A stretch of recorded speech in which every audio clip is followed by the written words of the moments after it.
E aí, pessoal, beleza? Nesse terceiro vídeo sobre a ditadura militar no Brasil, nós iremos falar sobre o governo do Emílio Garrastazu Médici e do milagre econômico. Mais uma vez, sejam bem-vindos e bons estudos. Com a morte do Arthur Costa e Silva em 1969, provavelmente acometido de uma doença cardíaca, né, talvez um infarto, quem vai assumir a presidência do Brasil é mais um militar, obviamente. Tivemos ali um período de interregno, ali, um intervalo, né, entre dois militares. Chegou a rolar aí uma possibilidade em governo civil, Pedro Aleixo, mas rapidamente os militares derrubaram esse civil e entregaram mais uma vez o poder a um militar. O Emílio Garrastazu Médici vai governar de 1969 até 1974. O seu governo foi marcado pelo recrudescimento da repressão. Isso é, do aperto da repressão. E agora a base de bala, a base de chumbo mesmo, né?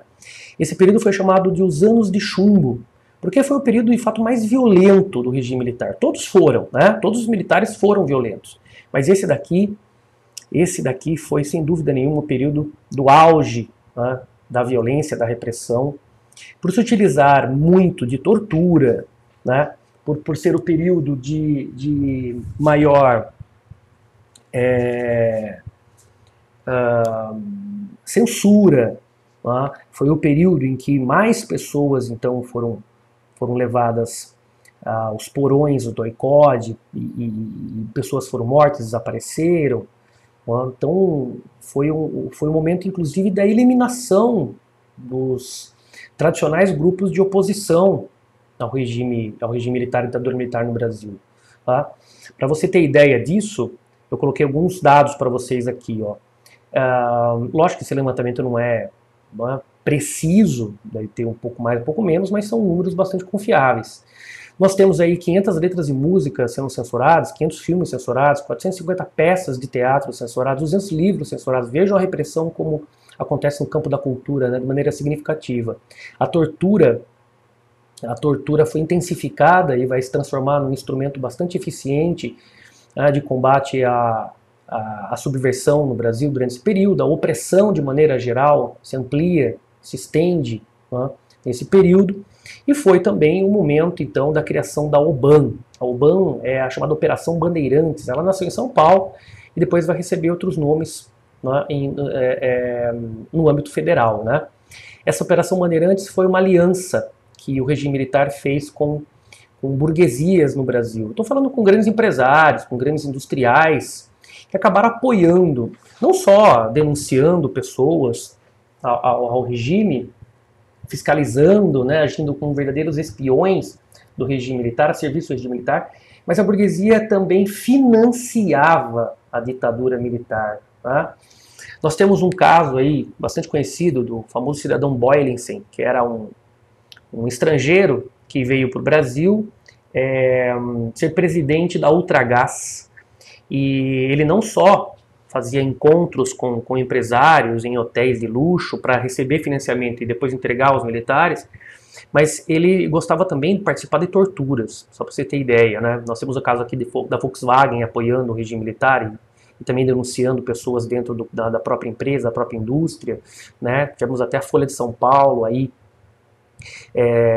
apoiando o regime militar e denunciando pessoas que eram consideradas subversivas. Nós temos também outras empresas, né, conhecidas que também fizeram parte desse regime militar. Por isso que a gente não pode falar, nossa, olha, a ditadura militar. Foi uma ditadura militar, sim, porque o poder esteve nas mãos militares do ponto de vista político. Mas muitas forças civis, né, grupos, então, ali da sociedade brasileira apoiaram.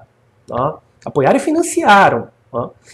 Com mais dinheiro financiado por essas burguesias, os militares puderam melhorar o aparato militar de repressão, né, investiram melhor nas delegacias, né, melhoraram também ali o armamento, né, dos policiais e dos militares, puderam enviar inclusive militares para treinar técnicas e táticas de tortura, aliás, técnicas, né, de tortura e táticas de guerra nos Estados Unidos, com a CIA, né? Então foi um momento em que os caras, digamos, se prepararam com uma verdadeira guerra contra os tais inimigos da nação, né?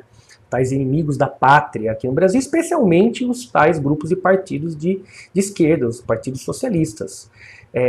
Por isso foram anos de chumbo mesmo, anos bastante violentos, né? Bom, nós temos aqui a criação do DOI-CODE nesse período. O DOI-CODE, o DOI é o Destacamento de Operações e Informações. Esse DOI cuidava do planejamento e da coordenação do aparato repressivo. Então são os caras que planejavam, os caras que organizavam, que coordenavam, que diziam quando atacar, onde atacar, né? Quais os nomes que eram importantes, que fossem de fato eliminados, né? Então quem planejava, numa espécie de inteligência, era o DOI. E o CODE agia junto com o DOI, por isso que é chamado de DOI-CODE, né? O CODE era o Centro de Operações de Defesa Interna Nacional. Vejam que a ideia não era enfrentar o inimigo externo, o inimigo está dentro do Brasil, né? E esses caras executavam as operações, né? Faziam os cercos, as prisões, os interrogatórios, muitas vezes interrogatórios, aliás, muitas vezes, sempre os interrogatórios eram com tortura, às vezes a tortura era tão violenta que chegava a matar o sujeito. A gente vai falar um pouco disso ainda, né, que a tortura passa a ser um mecanismo, um instrumento muito eficiente de combate aos adversários, porque a partir disso você pode obter informações valiosas sobre grupos, pessoas que se transformaram em grandes problemas para os militares nessa época, porque, né, começaram inclusive a pegarem armas, né, para lutar contra a repressão.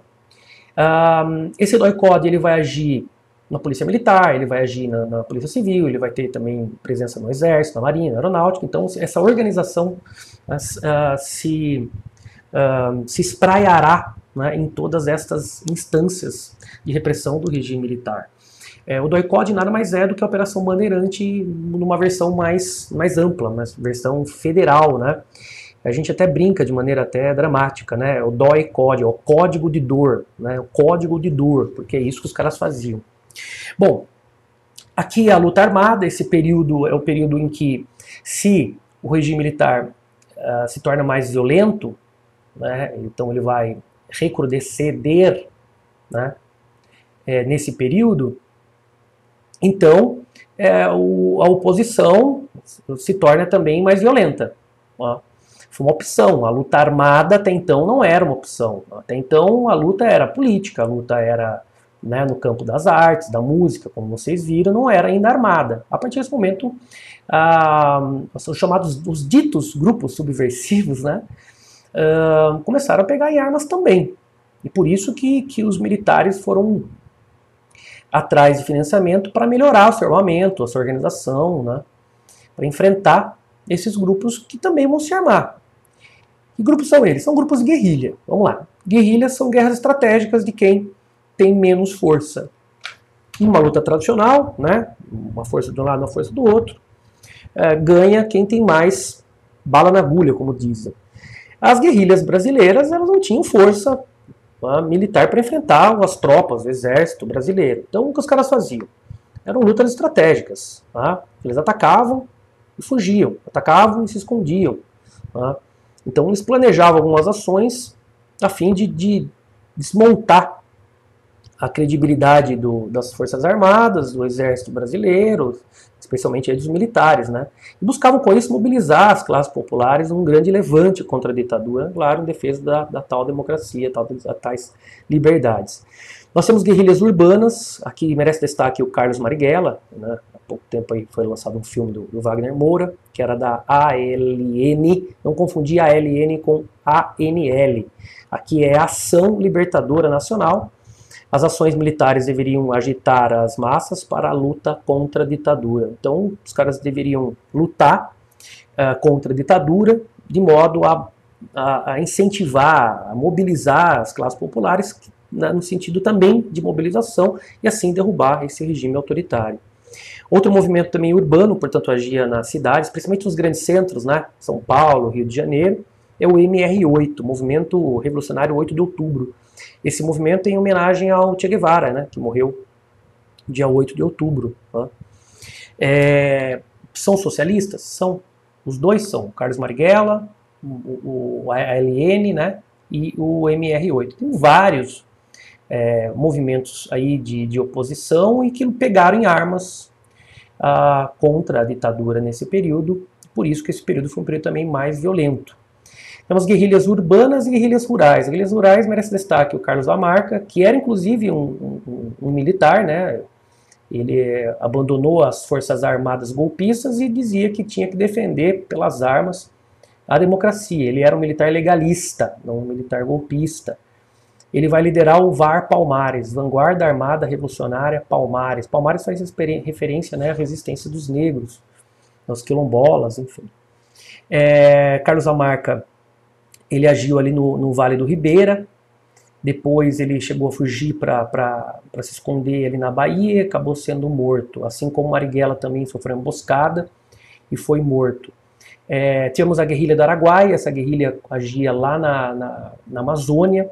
A ideia era primeiro ganhar força, credibilidade ali no meio rural e depois dali, através de colunas, se espalhar pelas cidades, mobilizando os grupos aí populares contra a ditadura. Não deu certo, os militares desceram na Amazônia e mataram todos. Né, os corpos até hoje não foram encontrados. Todos esses movimentos foram abatidos pelos militares. Todos eles, né? Não sobrou quase ninguém para contar a história. Alguns foram mortos, outros foram torturados e alguns morreram na tortura, inclusive, né?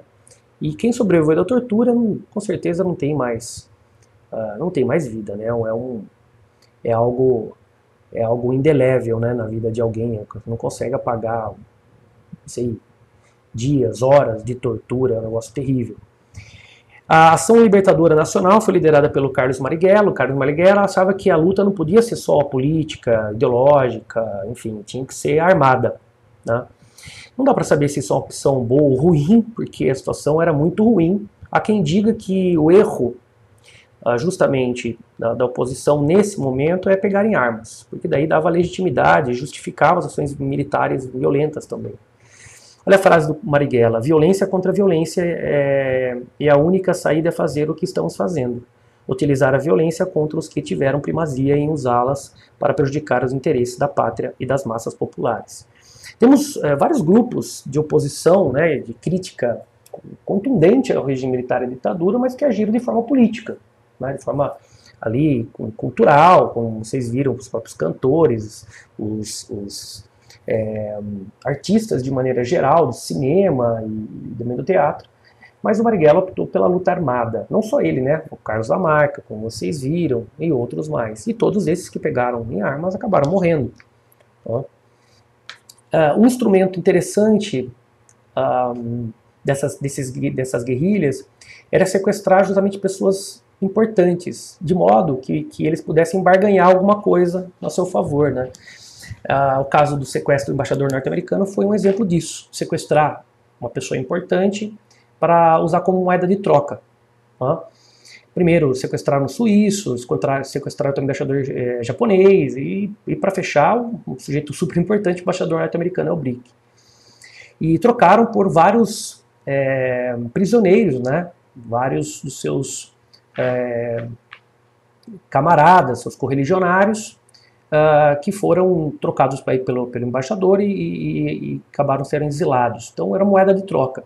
Então vai chegar um momento que os militares não vão aceitar mais esse tipo de moeda de troca e vão agir ainda com mais violência, né? É um canhão contra uma mosca, porque os militares tinham muito mais força, tinham muito mais aparato. O aparato militar dos militares era muito mais significativo, né? Contundente e eficiente do que desses guerrilheiros, né?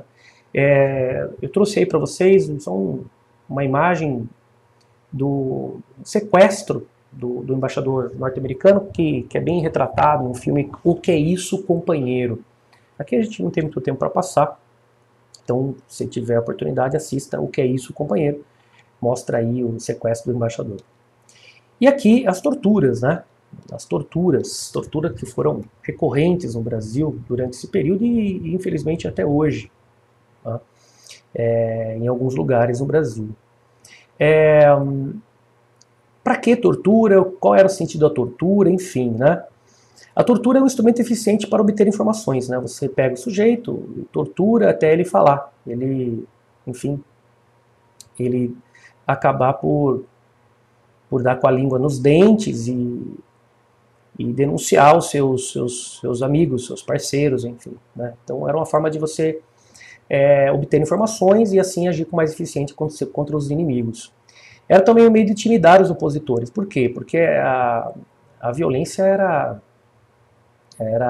de fato intensa, né, numa tortura, e a ponto do sujeito, quando sobrevivia e saía dessa situação, abandonar a luta, né? Ou se não, né, outros que pudessem encontrá-lo olhariam para o sujeito e depois da narrativa do que aconteceu, como foi, poderiam aí, então, né, declinar das ações. Então, a forma de intimidar, né, porque era muito violento, e obter informações. Isso é importante na guerra, né? Os militares achavam isso muito relevante na guerra, mas eles não aprenderam sozinhos, né? Isso foi criado pelos franceses, a chamada Guerra Revolucionária Francesa.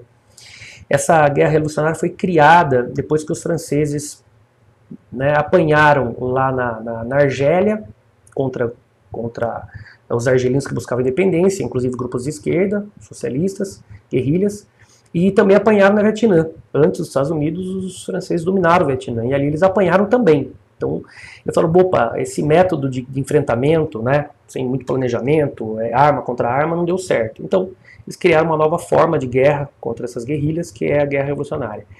Essa forma, esse método novo de enfrentar o adversário, foi aprendido aqui pelos militares brasileiros. Eles acabaram aprendendo como fazer isso, quais são as técnicas de tortura nos Estados Unidos. Os norte-americanos aprenderam, os franceses, nós aprendemos com, né, os brasileiros, nós não, mas os militares aprenderam com os norte-americanos. E aqui na América, quem ensinou, né, os demais militares aqui latino-americanos, né, nas suas respectivas ditaduras, foram os brasileiros. Então foram eles que difundiram, foram, digamos, os professores da tortura aqui na América Latina, foram os brasileiros.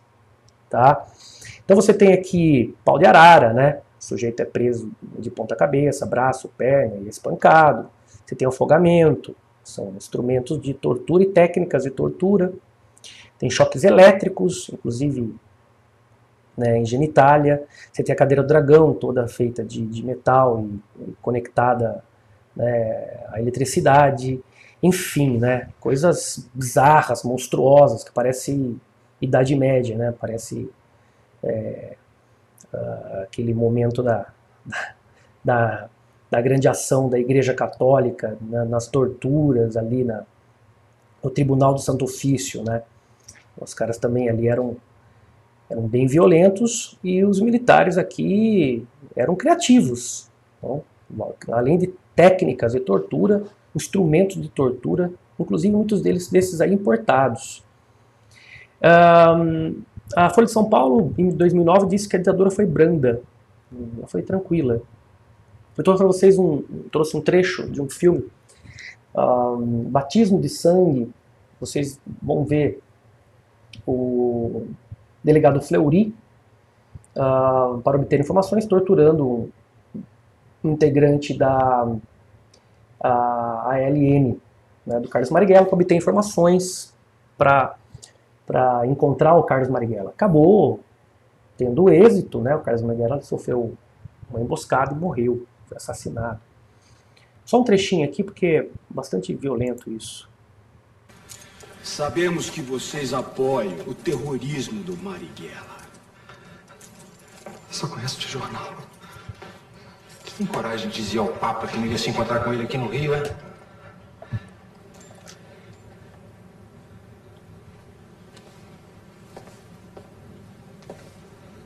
Tira a roupa.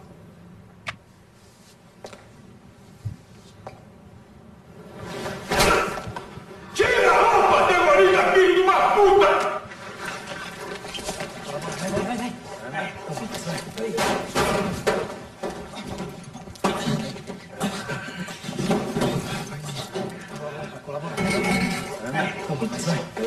Abaixa! Esse é o pau de arara.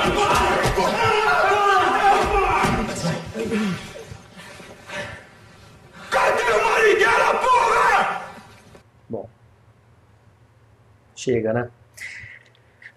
Um outro filme também interessante, você pode assistir, é Zuzu Angel. Zuzu era uma estilista famosa no Rio de Janeiro, casada com um americano. Ela teve um filho com ele.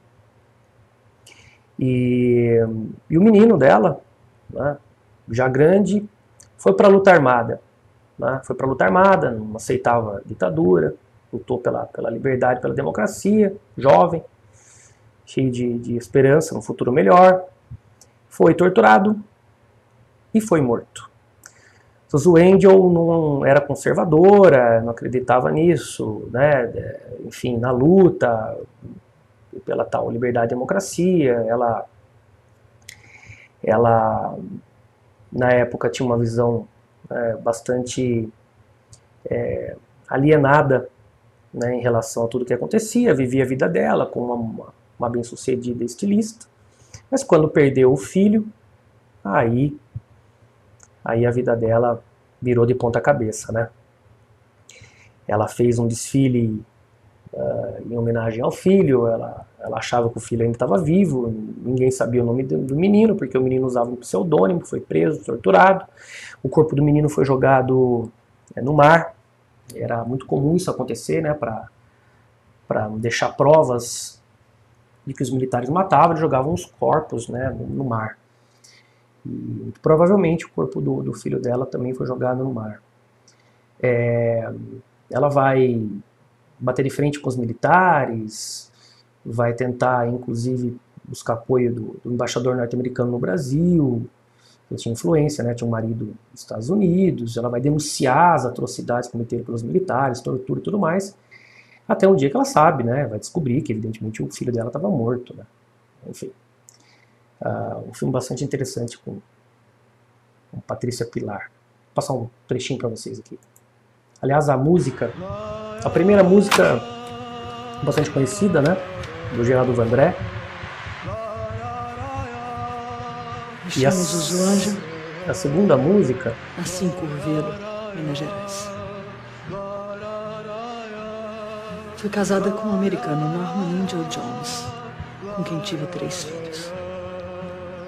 Quando eu me separei, já morando no Rio de Janeiro, eu sustentei a minha família costurando para fora. Aos poucos eu firmei um certo nome. Em 1971, eu estava no auge da minha carreira profissional. Minha vida não era só alegria e sucesso. O que foi, hein? Tá te faltando alguma coisa? Hoje faz 6 meses que eu não ouço a voz do Stuart.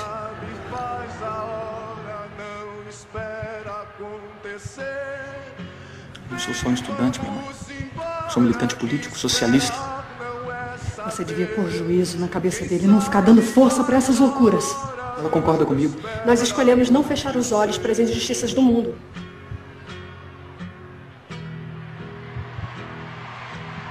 Nas escolas, nas ruas, campos, construções, caminhando e cantando e seguindo a canção. Vem, vamos embora, que esperar não é saber. Quem sabe a hora não deve acontecer.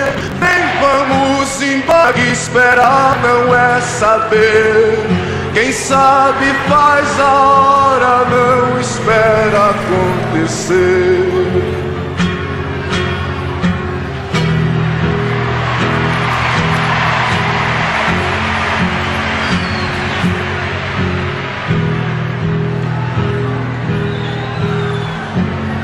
Pelos campos a fome, em grandes plantações, pelas ruas marchando, indecisos cordões, ainda fazem da flor seu mais forte refrão, e acreditam nas flores vencendo o canhão.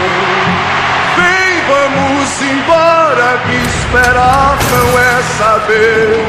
Quem sabe faz a hora, não espera acontecer. Vem, vamos embora, que esperar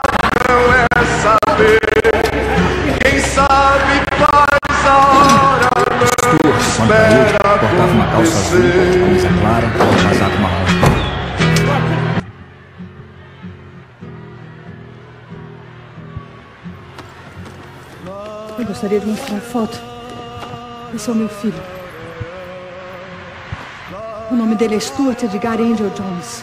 Ele é filho de americano. Diz uma coisa. O nome dele é Paulo ou Stuart? Porque se nem a senhora sabe direito o nome do seu filho, aí fica difícil. É que chamavam ele de Paulo. Chamavam quem? Os companheiros. Mas o nome dele mesmo é Stuart. Menos tempo, menos dor.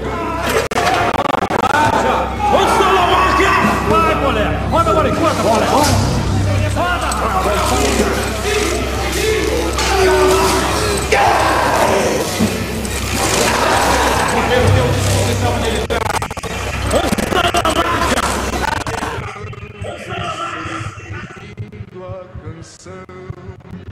Ligarão, minha filha. As torturas de que tanto falam, não é nada disso. Os tais-choques são levinhos. É uma maquininha à toa, minha filha, que não mata ninguém. Mas, padre, ainda que sejam leves, a igreja concorda com isso. Dona Zuleika, foram esses rapazes que escolheram o caminho da violência.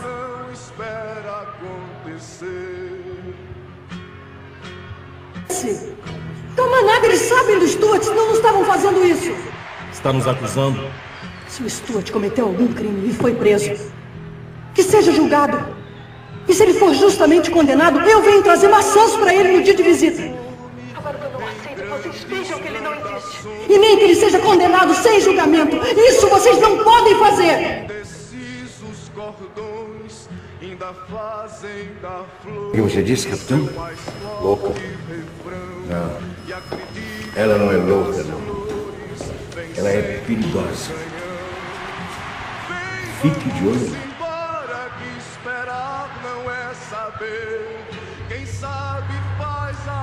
Estou com medo de morrer.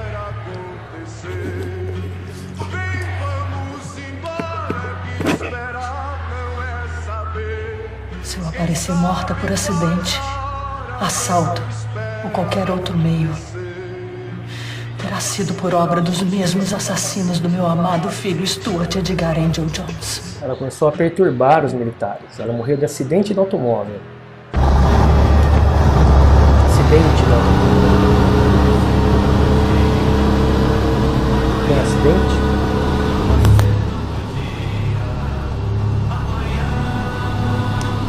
Chico Buarque de Holanda recebeu uma carta dela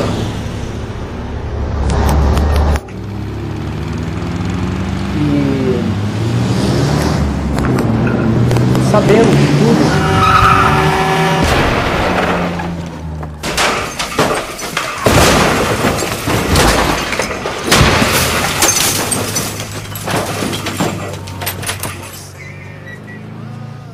e comovido, Chico Buarque escreveu uma música em homenagem a ela.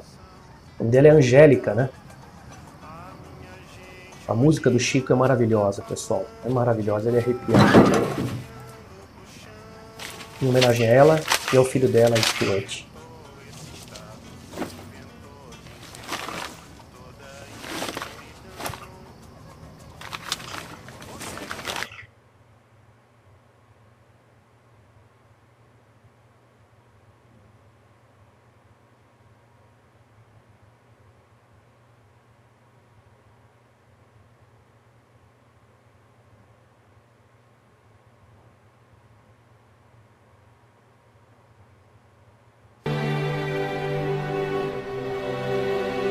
Essa música, pessoal,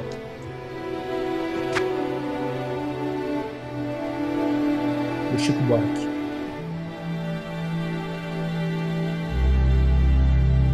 Quem é essa mulher? Quem é essa mulher?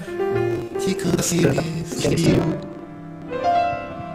Essa estrofe, né? Essa repetição. Só queria embalar. Só queria embalar meu filho. A morte de seu filho me diz respeito também. Que mora na escuridão do mar.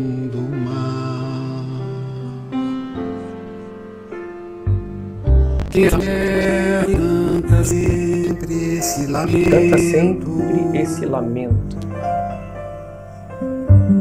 Quem é? Só queria lembrar. Mas aqui, assassinos se armaram em juízes. Senhora, mexa as suas palavras. Você não será presa por desacato a este tribunal! Desacato foi não terem cumprido a lei na hora que prenderam o Stuart! Desacato foi não terem cumprido a lei na hora de interrogá-lo! Desacato é torturar e matar! Desacato foi pedir o direito sagrado de uma mãe enterrar o seu filho! Sempre o mesmo arranjo. E agora são vocês, em nome de um Estado de Direito! Mas que direito é esse? Só queria que direito é esse? agasalhar meu anjo. Olha o filho dela. E deixar seu corpo descansar. Essa letra é demais. Quem é essa mulher que canta como dobra um sino? Queria cantar por meu menino. Eu me senti tão protegido. Que ele já não pode mais cantar. Quem é essa mulher? Pronto. Bom, e aí, no campo econômico, nós tivemos o chamado, conhecido, milagre econômico. Estranho, né? Não existe milagre na economia. A economia é uma ciência bastante racional, exata. E aí, vejam a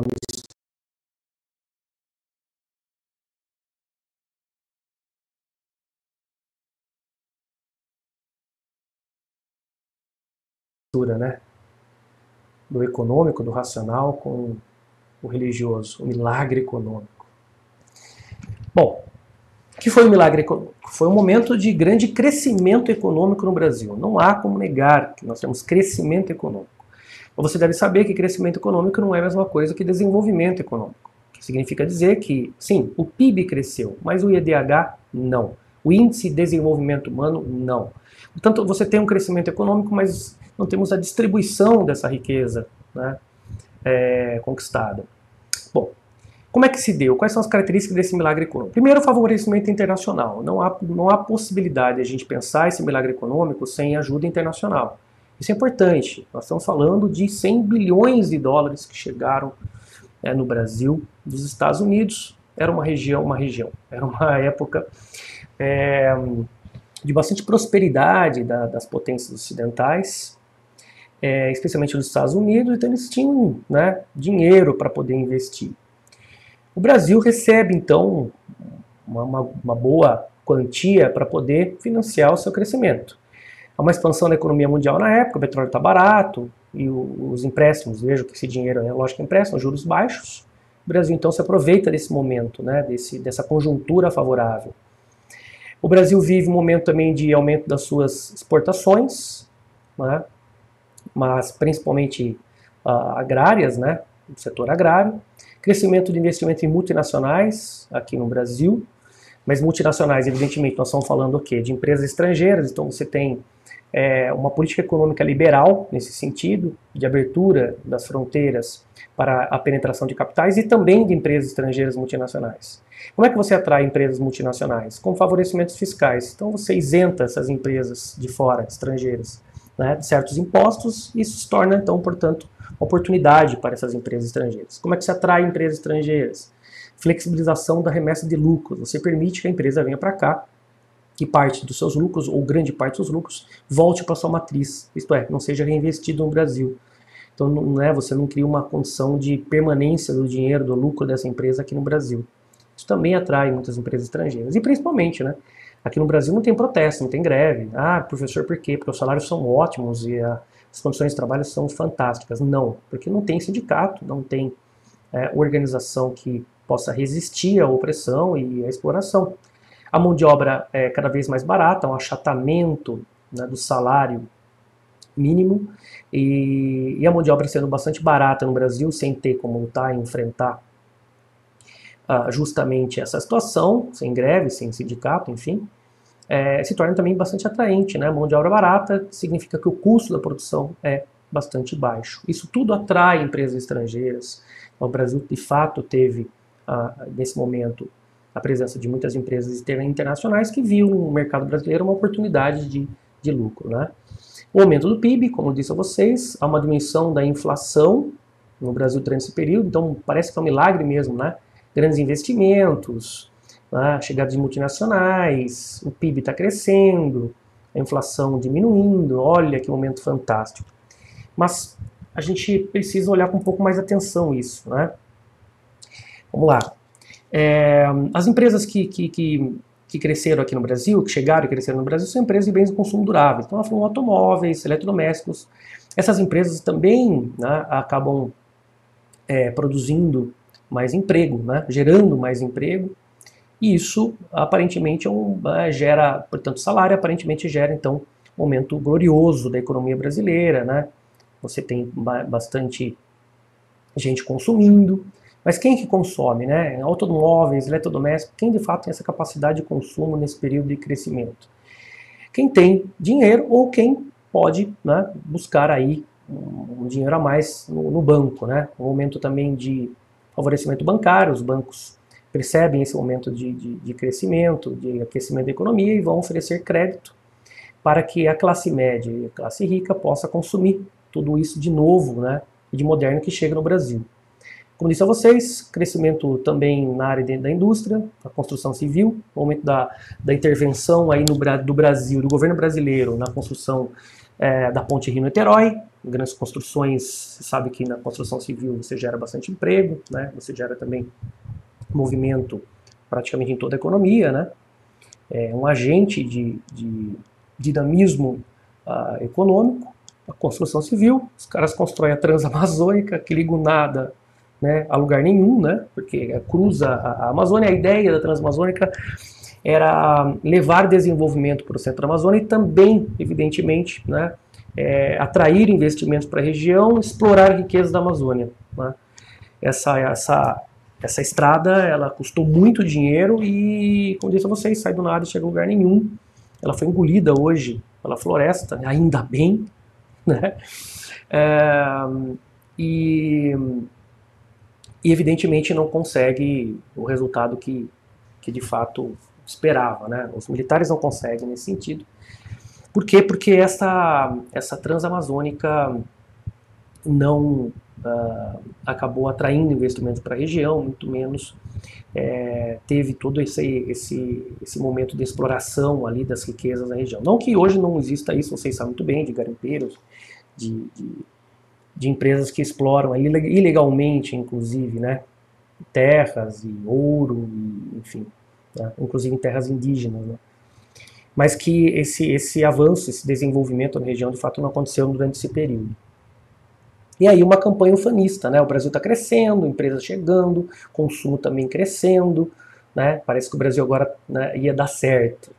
Vejam, é uma justificativa fantástica dos militares. Olha, a gente reprime, a gente não dá liberdade, mas a gente protege o Brasil, faz o Brasil crescer. Tá vendo como vale a pena? Lembre-se que o Hitler fez a mesma coisa, né? Fez o país economicamente crescer, mas o preço você sabe qual foi, né?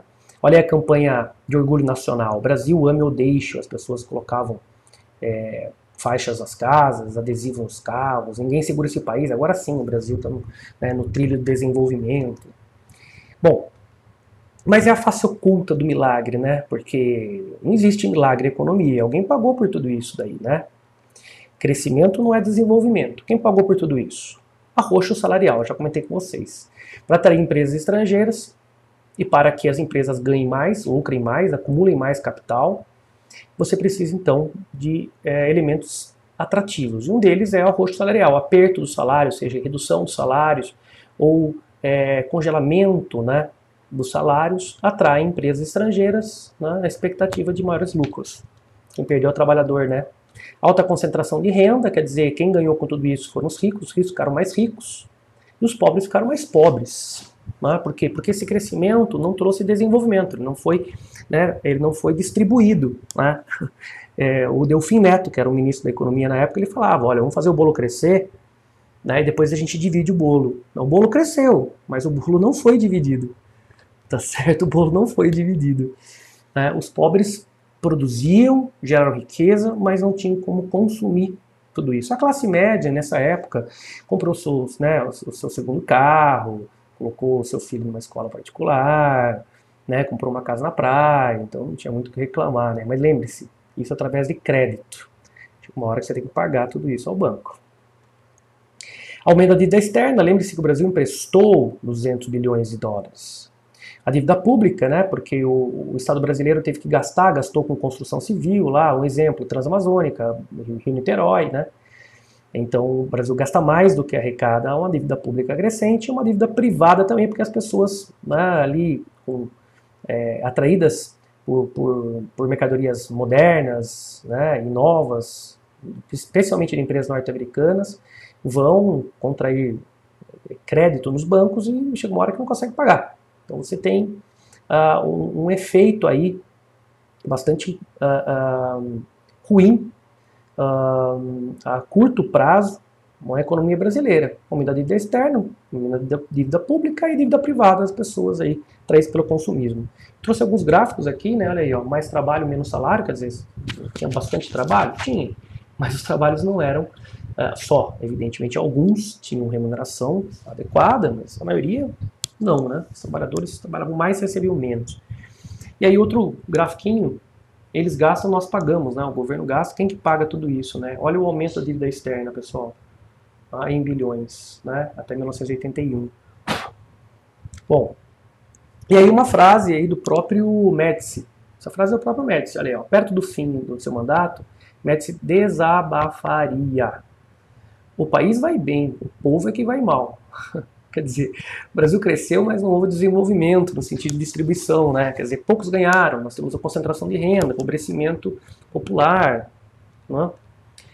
Bom, e aí o neopopulismo, né? O que é o neopopulismo, né? O populismo se caracteriza principalmente por uma liderança, né? Por um líder carismático, que fala às massas, que consegue, através de políticas, muitas vezes sociais, conquistar as massas, convencer as massas. É um governo popular, é um governo que consegue o carinho e a atenção das massas. Pode ser com medidas populares, pode ser com carisma, pode ser com algum tipo de projeto que tenha dado certo. Um projeto aí que aparentemente deu certo, né? Mas você sabe muito bem que não durou muito tempo, foi o famoso milagre econômico. Então eles aproveitam essa onda positiva do milagre econômico para construir uma imagem positiva do regime, né? Então você tem um período de intensa repressão popular, ou seja, de violência contra grupos de oposição, mas ao mesmo tempo você tem forte apoio popular, né? Com o quê? Com algumas conquistas nessa época que vão dar ao regime popular uma certa, digamos, credibilidade.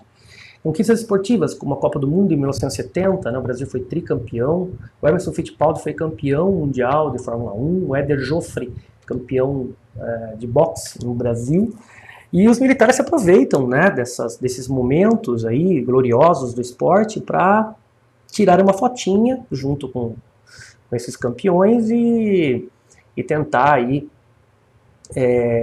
adquirir mais popularidade, adquirir mais credibilidade, né? Tá vendo? Olha como o Brasil vai bem, olha a economia, olha o futebol, olha, né, o Emerson Fittipaldi, olha aí no esporte como a gente está indo bem. Do outro lado que você tem as pessoas apanhando na rua, né? Entendeu? Então o que eles tentam? Eles tentam usar essas conquistas esportivas em benefício político.